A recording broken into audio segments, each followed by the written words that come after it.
Boa noite, irmãos. Graça e a paz de nosso Senhor e Salvador Jesus Cristo.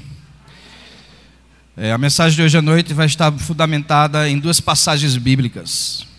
A primeira vai ser o Salmo 62, livro dos Salmos, capítulo 62. Vamos fazer a leitura do versículo 11. Essa é a primeira passagem. Salmo 62, 11 diz assim: Uma vez falou Deus, duas vezes ouvi isto, que o poder pertence a Deus. A outra passagem está no livro do Êxodo, capítulo 6. Livro de Êxodo, capítulo 6.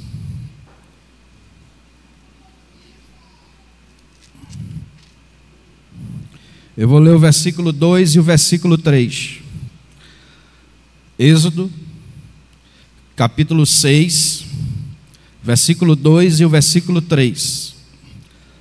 Falou mais Deus a Moisés e lhes disse: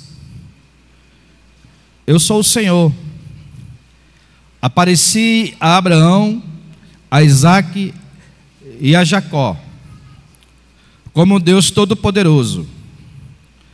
Mas, pelo meu nome, o Senhor, não lhes fui conhecido. Amém. São essas duas passagens que eu vou fundamentar a minha fala hoje à noite. Irmãos, hoje à noite, o tema da mensagem, eu gostaria de falar com os irmãos acerca da onipotência de Deus. O tema da mensagem hoje é a onipotência de Deus. E eu gostaria de começar dizendo o seguinte: cada um de nós que estamos aqui hoje à noite, que somos cristãos, não importa se você é católico, se você é pentecostal, se você é arminiano, calvinista, não importa a sua corrente teológica. Se você crer na existência de um ser superior, ou seja, se você é ateísta, se você acredita que existe Deus, então você vai ter que necessariamente acreditar que esse Deus, ele é onipotente.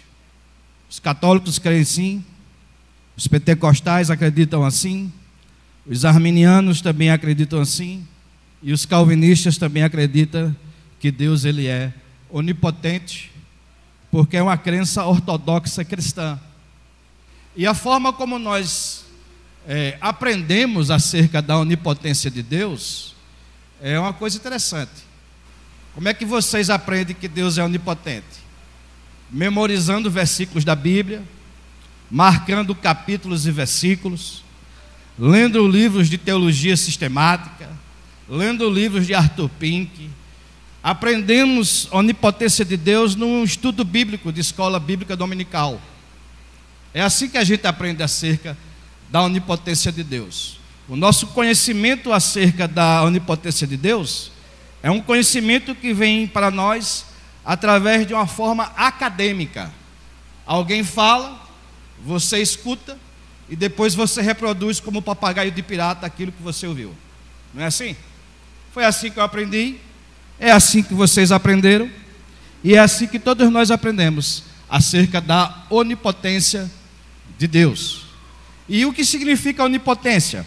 A palavra onipotência, nós temos o prefixo oni, que significa todo, e potência, que significa poderoso. Juntando as duas palavras, nós temos todo-poderoso. É um dos nomes de Deus. Deus, ele foi chamado como Deus El Shaddai, o Deus todo-poderoso. E a Bíblia, irmãos, deixa bastante claro a respeito disso. Pela sua palavra o Senhor fez os céus, e com o sopro da sua boca ele formou o exército de toda a sua criação. É assim que diz o Salmo 33. Porventura haverá alguma coisa impossível para Deus? Mateus 19, 26. A onipotência de Deus, irmãos, é uma crença ortodoxa. Hoje, somente alguns grupos religiosos, que eu vou falar um pouco deles lá na frente, teísmo aberto, é que nega a crença da onipotência de Deus. Mas, durante 2000 anos de cristianismo, líderes, teólogos, estudiosos do cristianismo têm fundamentado e deixado bastante claro para as futuras gerações que Deus é um ser todo-poderoso. Os dois textos que eu li, um tem um salmo. O salmo diz: uma vez falou Deus, duas vezes ouvi isso. O salmista descrevendo de uma forma poética a onipotência de Deus. Mas esse texto de Êxodo, ele sempre me falou ao meu coração. Eu adoro esse versículo bíblico aí de Êxodo, gosto muito dele, porque Moisés aqui, ele está falando para nós uma verdade que nós precisamos aprender nos dias de hoje. Eu iniciei falando para vocês que nós cristãos aprendemos onipotência através de uma sala de aula, ouvindo um professor e ouvindo uma pregação como essa. No entanto, Moisés aqui deixa bastante claro para nós que os personagens da Bíblia Sagrada, eles aprenderam acerca da onipotência de Deus, eles entenderam e assimilaram essa compreensão, eles chegaram nessa verdade diferente da gente. Os personagens bíblicos, eles não tinham Luiz Berkoff para ler, eles não leram Arthur Pink, eles não aprenderam a onipotência de Deus em uma sala de aula, nada disso. Os personagens bíblicos, eles aprenderam que Deus é onipotente de uma forma diferente de mim e de você. Eles tiveram uma experiência de fé. Eles aprenderam que Deus é onipotente na vida deles, nas decisões que eles tomavam, nas escolhas que eles faziam.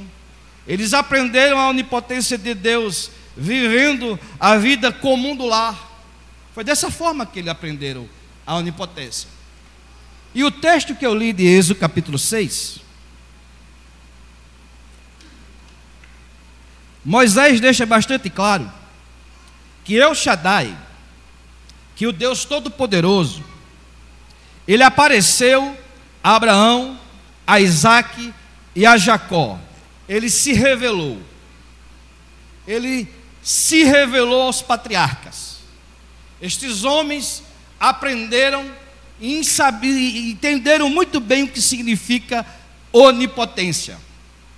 No entanto, esses homens, quando tiveram esse relacionamento, quando eles experimentaram essa comunhão com esse Deus Todo-Poderoso, de acordo com Moisés, o texto diz que o Deus Todo-Poderoso não lhes foi conhecido. El Shaddai não foi plenamente absorvido e apreendido pelo intelecto de Abraão, de Isaac e de Jacó. Se relacionar com Deus Todo-Poderoso, meu irmão, de acordo com Moisés, é algo que a gente poderia dizer assim, de loucura. Veja, por exemplo, Abraão, em Gênesis capítulo 17. Eu sou o Deus Todo-Poderoso, Abraão, anda na minha presença e ser perfeito. O teu nome não será mais Abrão. Era assim que Abraão era chamado. Irás ser chamado agora de Abraão. E na cultura semítica, na cultura judaica, as pessoas dão um nome com base nos acontecimentos que acontecem na vida dele. Se lembra de Moisés? Por que Moisés teve esse nome? Porque ele foi tirado das águas. Moisés significa aquele que foi tirado das águas. Aí Deus chega a Abraão e diz: vamos mudar teu nome, Abraão. Teu nome não é mais Abrão, teu nome agora vai ser Abraão, porque tu és pai de multidão. Agora imagina Abraão conversando com um companheiro dele, um amigo dele, quando Deus fez essa mudança de nome. Abraão, por que tu mudaste de nome? Porque eu sou pai de uma multidão. É mesmo, Abraão? Mostra-me aí os teus filhos. Aí ele chama só Ismael. Está aqui Ismael. E os outros? Não, os outros vai vir no futuro. E esse futuro na vida de Abraão nunca chegou, porque Abraão só teve só Isaac.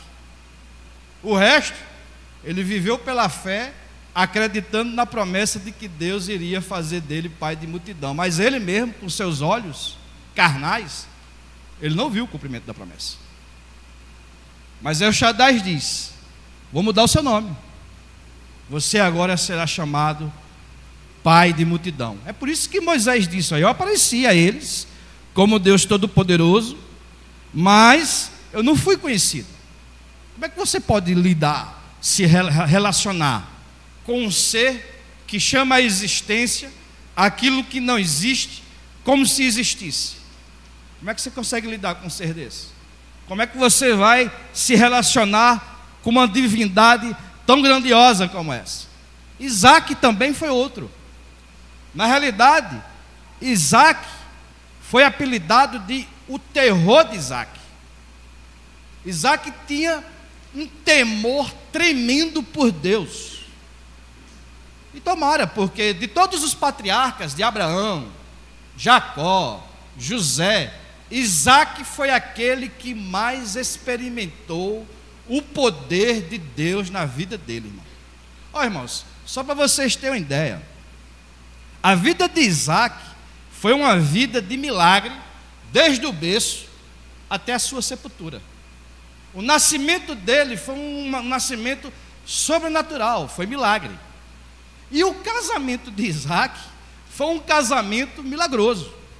Porque quando Abraão chama o Damasceno Eliezer, em Gênesis 24, para poder escolher uma esposa para Isaac, Abraão diz: olha, vai lá na minha parentela e escolha uma moça da minha parentela. E o Damasceno Eliezer, conhecendo o Deus de Abraão, que é o Deus Todo-Poderoso, sabe o que ele fez em Gênesis 24? Ele disse assim: estou prestes a chegar na cidade que o meu amo mandou eu ir. E se tu, ó Deus, o Deus Todo-Poderoso, que apareceu a Abraão, se o Senhor está nessa jornada, então eu te peço que a primeira moça que eu pedir água, e ela dê água para mim, e oferecer também água para os meus 10 camelos, até saciar a sede, será essa a mulher que vai se casar com Isaac. Vocês têm uma ideia, irmãos? Camelo bebe 130 litros de água, um só. E ela saciou a sede dos camelos, não foi com carro-pipa, foi com balde mesmo, buscando no poço. Aí eu pergunto, humanamente falando, quem faz uma oração dessa? Apareci a Isaac como Deus Todo-Poderoso, mas ele não entendeu. E eu pergunto, irmãos, quem que entende um Deus desse? Quem consegue se relacionar plenamente, conscientemente, com uma divindade tão poderosa como essa aqui? Porque a palavra de Deus, irmãos, deixa bastante claro que quando Deus deseja fazer alguma coisa, não existe nenhuma força no céu, nem na terra e nem debaixo da terra que consiga impedir Deus. Na realidade, os teólogos definem onipotência justamente como isso: é a capacidade que Deus tem de fazer o que Ele quer no mundo material, e Ele o fez mesmo. Deus tirou água da rocha. Deus, em Josué capítulo 10, ouviu uma oração de Josué, que até hoje os comentaristas tentam explicar o que foi aquilo ali. Quando ele ora a Deus pedindo para que o sol se detenha no vale de Aijalon e a lua se detenha no outro vale. E por um dia inteiro o sol não se pôs. E até hoje os comentaristas tentam explicar o que foi que Deus fez ali. A onipotência é isso, é a capacidade que Deus tem de fazer o que Ele quiser no mundo material. É a capacidade que Deus tem de fazer o que Ele quiser no mundo moral. O certo é certo porque Deus diz que é certo. O errado é errado porque Deus diz é errado. No livro de Êxodo, no livro de Números, quando Deus dá o maná, Deus dá instruções e mandamentos. E diz: olhe, quando vocês forem colher o maná, cada um de vocês peguem e colham a porção diária do dia. Mas se você continuar a leitura, você vai ver que teve uns espertalhões ali que não obedeceram o mandamento de Deus. Eles ficaram preocupados com o amanhã. Deus está mandando maná hoje, mas e amanhã? Aí eles estocaram, eles guardaram. E diz a palavra do Senhor que o maná apodreceu e o arraial de Israel ficou com um cheiro insuportável. Aí os comentaristas dizem: é porque o maná, ele não tinha substância, ele não tinha capacidade para poder preservar-se de um dia para o outro. O povo de Israel estava no deserto, não tinha geladeira, tudo conversa, tudo balela. Porque quando chega na sexta-feira, sabe o que é que Deus diz? Deus diz: olha, amanhã é sábado, o dia do Senhor. Aí nessa sexta-feira, sabe o que vocês fazem? Vocês vão colher o maná para hoje e vão colher o maná para amanhã. E adivinha, irmãos, o maná não apodreceu. Não tinha geladeira, não tinha despensa, e o maná não apodreceu. Por quê? Porque o Senhor estava do lado de Israel. O poder de Deus era visto a tal ponto que quando o livro de Deuteronômio termina, está escrito lá que o povo de Israel caminhou no deserto e nem mesmo as suas sandálias se desgastaram. O que é isso? O poder de Deus. Deus é poderoso, irmãos. Ele é todo poderoso. No entanto, nos dias de hoje, existem pessoas que não acreditam mais no poder de Deus. E a razão é bastante simples, irmãos. Nós vivemos no mundo real. E por mundo real, eu estou me referindo ao seguinte: cada um de nós vivemos aqui debaixo do sol. Cada um de nós vivemos neste mundo onde os ossos se quebram, os nossos planos que a gente projeta, nós não conseguimos realizar. No mundo real, as pessoas ficam doentes, morrem. No mundo real, existe tragédia, circunstâncias, forças, principados que atuam contra nós. No mundo real a gente fica deprimido, angustiado.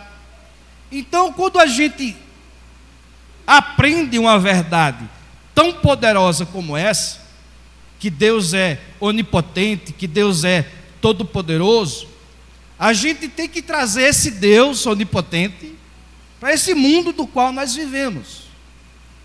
E esse mundo real no qual tudo isso que eu acabei de falar para vocês acontece, tem um detalhe a mais para nós. Nós que vivemos no século XX, já século XXI, nós temos que lidar com uma certa palavrinha que chama imediatismo. Comida rápida. Nós temos à nossa disposição hoje hospitais 24 horas, posto de gasolina funcionando 24 horas. Ou seja, nós somos filhos do imediatismo. Nós queremos as coisas para ontem, não é assim que a gente diz? Nós queremos as coisas para ontem. Porque nós vivemos numa sociedade desenvolvida, onde tudo que a gente quer, nós temos um profissional liberal preparado para poder satisfazer as nossas necessidades. Nós temos oftalmologistas, nós temos mecânico, nós temos dentista, e tudo isso à nossa mercê aí em um prazo de 24 horas. Essa é a sociedade na qual nós estamos inseridos. E não se iluda, irmãos, cada um de nós que somos imediatistas, na realidade, os psicólogos dizem hoje que uma das maiores doenças do século XXI é a ansiedade, é a preocupação. Por sermos imediatistas, nós queremos as coisas para ontem. E não se iluda.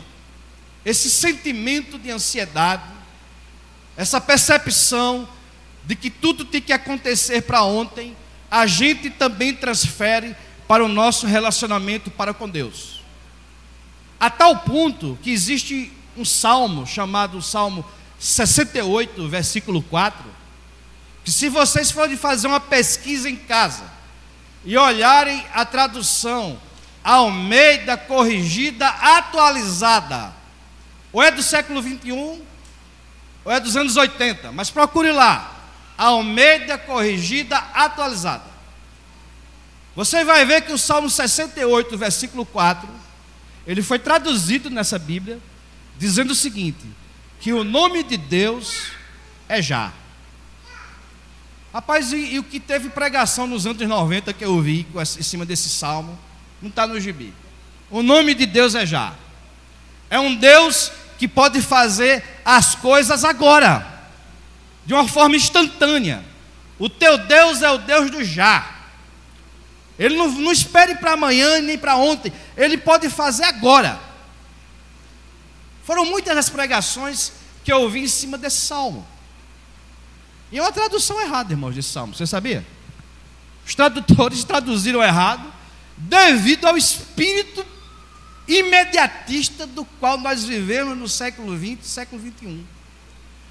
Porque a gente fica transferindo, irmãos, todas as nossas crises e a nossa ansiedade para o nosso relacionamento para com Deus.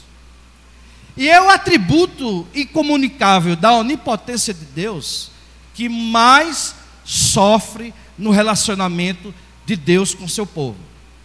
Porque nós sabemos que Deus é onipotente, nós sabemos que Deus é todo-poderoso, mas a pergunta é, quando você traz esse Deus todo-poderoso para o seu mundo real, onde os ossos se quebram, onde muitas das suas orações não são respondidas, onde as coisas e as circunstâncias adversas não somem da sua vida como um passe de mágica, a pergunta que eu faço é, o que acontece com você? Eu digo para você o que acontece. Não são poucas as pessoas, melhor dizendo, que não acredita mais nesse Deus Todo-Poderoso. Tem muito padre aí, muito pastor, muito presbítero, muito teólogos que já abandonaram a crença no Deus Todo-Poderoso. E isso porque eles estão cansados de tentar explicar aos membros da igreja o porquê, a razão e o motivo desse Deus Todo-Poderoso ter deixado a sua mãe morrer na UTI. Como é que esse Deus Todo-Poderoso não fez nada para impedir uma mãe que estava fazendo uma caminhada no calçadão e um motorista embriagado atropelou ela? Cadê o Deus Todo-Poderoso? Ele não tem todo o poder no céu e na terra, por que ele não fez nada? Um dos livros mais vendidos nos Estados Unidos, veja, Estados Unidos da América, um país protestante, um rabino escreveu um livro cujo título é Porque Coisas Ruins Acontecem a Pessoas Boas. E esse rabino abandonou a crença no Deus Todo-Poderoso porque ele tinha um filho que desenvolveu uma doença que fazia com que seu filho envelhecesse com uma velocidade assustadora. Com 14 anos, o aspecto do garoto era um garotão de 14 anos com aspecto de 65, 70. E o rabino orou. E o rabino moveu todas as sinagogas que existiam. E o rabino chamou outros rabinos para também orar e interceder pelo seu filho, mas o seu filho morreu. O Todo-Poderoso não fez nada. Aí esse rabino deixou de acreditar nesse Deus Todo-Poderoso. Ele começou agora a reinterpretar Deus. Teve outro judeu também chamado Elie Wiesel. Esse escreveu um livro dizendo A Noite em que eu perdi a crença no Deus Todo-Poderoso. A noite em que eu vi a minha fé sendo sufocada pelos gases as câmeras de gás que acontecia lá na Alemanha, em Auschwitz. Irmãos, a gente tem salmos na Bíblia. Veja aí, o Salmo 42. Veja o grito desse salmista aí. Perceba o que é que o salmista diz no Salmo 42. Livro dos Salmos 42. Verso 3.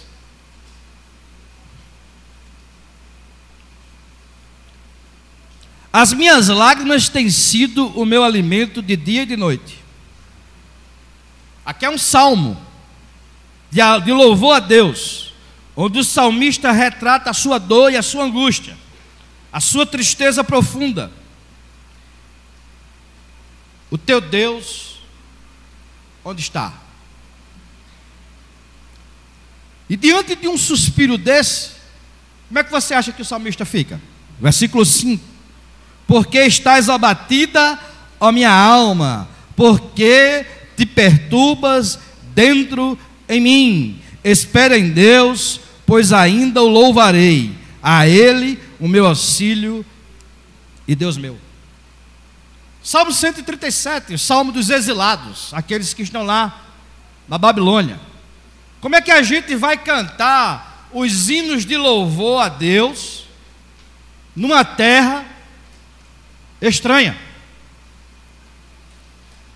Quando o imperador romano Tito Vespasiano invadiu Jerusalém, Joséfo, o historiador, diz que os soldados romanos, quando entraram no templo de Israel, eles pegavam a lança e ficavam alfinetando no ar. Aí perguntaram: o que é que você está fazendo? Eu estou tentando furar Yahvé, porque o Deus dele não é invisível.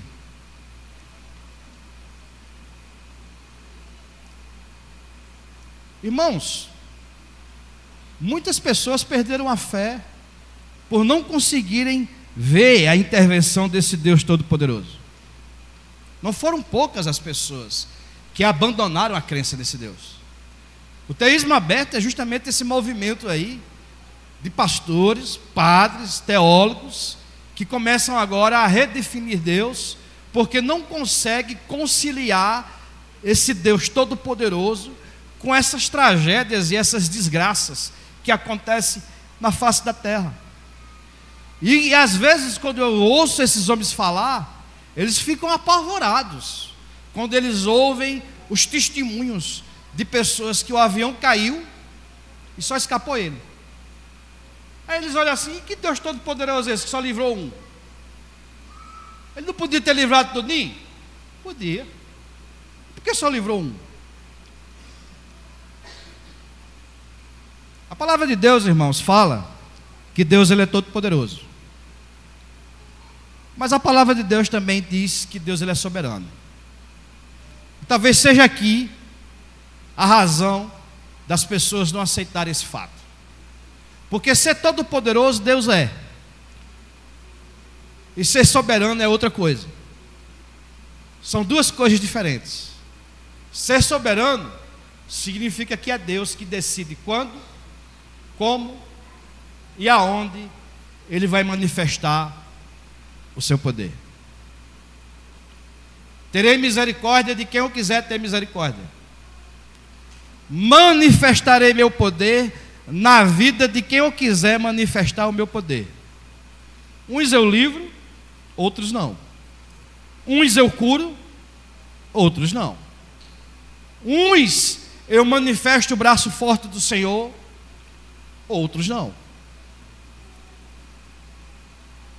A soberania de Deus realmente é uma crença que realmente é estarrecedora para o ego humano. O ser humano não consegue aguentar o fato de saber que Deus ele é soberano e Ele tem o direito de fazer o que quer. Inclusive, manifestar o seu poder com quem Ele quiser. Na realidade, tem um sermão de Jesus lá em Lucas. Eu gosto muito desse sermão aí, ó, Lucas capítulo 4, versículo 16. Indo para Nazaré, onde fora criado, entrou no sábado, na sinagoga, segundo o seu costume, e levantou-se para ler. Eu estou lendo Lucas capítulo 4, agora o versículo 17. Então lhes deram o livro do profeta Isaías, e abrindo o livro, achou o lugar onde estava escrito: o Espírito do Senhor está sobre mim, pelo que me ungiu para evangelizar os pobres, enviou-me para proclamar libertação aos cativos e restauração da vista aos cegos, para pôr em liberdade os oprimidos e apregoar o ano aceitável do Senhor. Tendo fechado o livro, devolveu ao assistente e sentou-se. E perceba que Lucas é detalhista. E todos na sinagoga tinham os olhos fitos nele. Sabe por quê? Porque isso aqui é uma profecia messiânica. Profecia messiânica, meu irmão, naquela época, quando o rabino abria o pergaminho e fosse fazer a leitura para poder explicar, se caísse numa profecia messiânica, geralmente o rabino ia dizer o seguinte: olha, vou ter que passar a leitura, vou ter que abrir de novo, porque aqui é uma profecia messiânica, e o que está escrito aqui só diz respeito ao Messias. Como eu não sou o Messias, eu não posso dizer nada nesse texto, vou ter que abrir de novo. Jesus não fez isso. Jesus não abriu de novo. Ele deu o pergaminho, sentou-se, e as pessoas olharam para ele, dizendo: o que é que ele vai falar dessa passagem? Então passou Jesus a dizer-lhe, versículo 21, hoje se cumpriu a escritura que acabais de ouvir. Ele estava numa sinagoga, gente. E ele disse: olha, cumpriu-se isso aí. Todos lhe davam testemunho e se maravilhavam das palavras de graça que lhe saíam dos lábios. E perguntavam: como é que essa profecia se cumpriu, se este é filho de José? Como é que ele vai libertar todos os prisioneiros? Como é que ele vai pagar todas as dívidas, se ele é filho de carpinteiro? Ele não tem dinheiro. Disse-lhe Jesus: sem dúvida citar-me-eis este provérbio: médico, cura-te a ti mesmo. Tudo o que ouvimos você fazer em Cafarnaum, fazes também aqui na tua terra. Até esse momento, a onipotência de Deus só tinha sido manifesto fora de Jerusalém. Cafarnaum é uma das 10 cidades de Genazaré. Somente os gentios ainda tinham visto a onipotência de Deus. Até essa hora aqui, nenhum judeu ainda tinha visto o braço forte do Senhor estendido por meio de Jesus. Mas os gentios tinham visto. Eles haviam apenas ouvido falar dos milagres de Jesus. É por isso que eles dizem: aquilo que a gente ouve falar que tu faz em Cafarnaum, faz aqui na tua terra. Verso 24. E prosseguiu: de fato, vos afirmo que nenhum profeta é bem recebido na sua própria terra.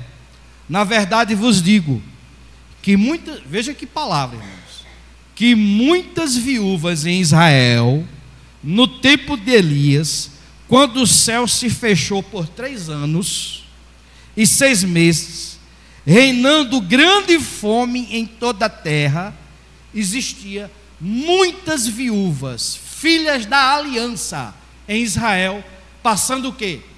Fome. Aí Jesus pergunta: e a nenhuma delas, ele afirma, melhor dizendo, e a nenhuma delas foi enviado Elias. Sabe para quem Elias foi enviado? Ele foi enviado para uma viúva de Sidom, uma pagã. Deus preferiu sustentar uma pagã do que sustentar o seu próprio povo. Versículo 27. Havia também muitos leprosos em Israel, nos dias do profeta Eliseu, e nenhum deles foi purificado. Quantos leprosos, irmãos, existiam naquela época? Nos dias de Eliseu e de Elias? Povo de Deus, povo da aliança, que vinha dia e noite: Senhor, me cura, me cura, me cura. E nenhum deles foi curado. Aí Jesus diz, verso 27, havia também muitos leprosos em Israel nos dias do profeta Eliseu, e nenhum deles foi purificado. Sabe quem foi que Deus purificou? Naamã, o descrente, o Ciro. Não fazia parte da aliança. Foi ele que viu a onipotência. Os filhos da aliança não viram. O argumento de Jesus foi tão forte, verso 28, que todos na sinagoga, ouvindo essas coisas, como foi que eles ficaram? Como foi que eles ficaram, gente? Falar da soberania é isso aí. Quer morrer? Fale da soberania que você vai morrer. Os caras vão lhe apedrejar bonitinho, meu filho. Não tem para onde correr. Eles não tinham como contra-argumentar. Não tinha argumento. Então, quando falta argumento, e eu já participei de muitos debates, e eu já vi muitos debates, quando o camarada não tem argumento, ele começa a te ridicularizar, te chamar de menino, por aí vai. Quando não é isso, quando o argumento que você colocou é muito forte, aí ele vai partir para a ignorância mesmo. Porque ele não tem como refutar você, mas ele tem como lhe dar um braço. Foi isso que aconteceu aqui. Eles não tinham como contra-argumentar as palavras de Jesus. Se encheram de ira e, levantando-se, o expulsaram da cidade e o levaram até o cume do monte sobre o qual estava edificada, para de lá o precipitarem abaixo. Jesus, porém, passando por entre eles, retirou-se, porque ainda não era chegada a sua hora. Então, irmãos, Deus é todo-poderoso. Ele ainda é o mesmo ontem, hoje e o será para todo sempre. Só que o Novo Testamento, ele deixa bastante claro que esse poder de Deus, essa onipotência de Deus, ela foi usada na minha vida e na sua vida de uma forma diferente. A resposta de Deus para onde é que está Deus na hora da dor é Jesus. Quando você estiver passando por um vale da sombra da morte, e as circunstâncias que você vê, e que você ora e você não vê o braço forte do Senhor, você não vê a mão invisível de Deus mudando a tua circunstância, mudando a tua situação, o Novo Testamento diz: olhe para Jesus, porque é em Jesus que Deus, ele agiu de uma vez por todas e para sempre. Em Jesus nós temos o cumprimento de tudo. É isso que o apóstolo diz, 2 Coríntios capítulo 1. Veja o que o apóstolo fala em 2 Coríntios capítulo 1. 2 aos Coríntios capítulo 1. Eu vou ler o versículo 20.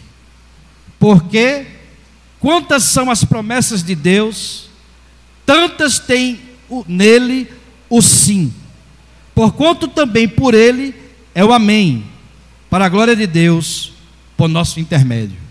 Em Jesus, nós temos a resposta de Deus para todos os nossos dilemas e para todas as nossas misérias. Sabe por que os judeus não aceitaram Jesus? João diz, né? Veio para o seu e os seus não aceitaram. Porque quando Jesus veio, irmãos, Jesus ele veio para cumprir profecia. Jesus não veio para realizar e satisfazer expectativas. Eles tinham expectativas do Messias, de que o Messias iria libertar eles de Roma. Eles tinham expectativas, mas Jesus não veio satisfazer expectativas. Jesus veio cumprir profecias. É isso que o apóstolo Paulo está dizendo. Quando você estiver passando pelo vale da sombra da morte, lembre-se que o braço forte do Senhor já foi estendido para você. A resposta já veio. O poder de Deus já agiu na sua vida. Aonde, Márcio? Em Jesus de Nazaré. Havendo Deus falado de diversas formas e de diversas maneiras, nos últimos dias, no período da nova aliança, ele só vai falar mais uma única vez. Jesus de Nazaré é a última palavra de Deus para o seu povo. Os judeus pedem sinais, os gregos pedem sabedoria. E Jesus, quando esteve aqui, disse: nenhum sinal mais eu vou dar. O último sinal que eu vou dar é que, assim como Jonas passou 3 dias e 3 noites no seio do peixe, o Filho do Homem vai passar 3 dias e 3 noites no seio da terra. Meu último sinal, a última manifestação do poder de Deus para nós, é a ressurreição. Se vocês não acreditarem na ressurreição, vocês não têm mais como enfrentar as adversidades e as dificuldades da vida. Como foi que Paulo enfrentou os leões, as feras? Como foi que os missionários saíam do conforto do seu lar para poder levar a mensagem do evangelho a uma cultura estranha, capaz de pegar uma doença, como muitos pegaram, muitos morreram, muitos foram destruídos, mortos, queimados no fogo? E o que é que motivava eles, irmãos? Vocês acham que era dinheiro que motivava eles? Vocês acham que era reconhecimento? Não. O que motivava eles era o fator ressurreição. Último texto para me terminar. Romanos, capítulo 8. Romanos, capítulo 8.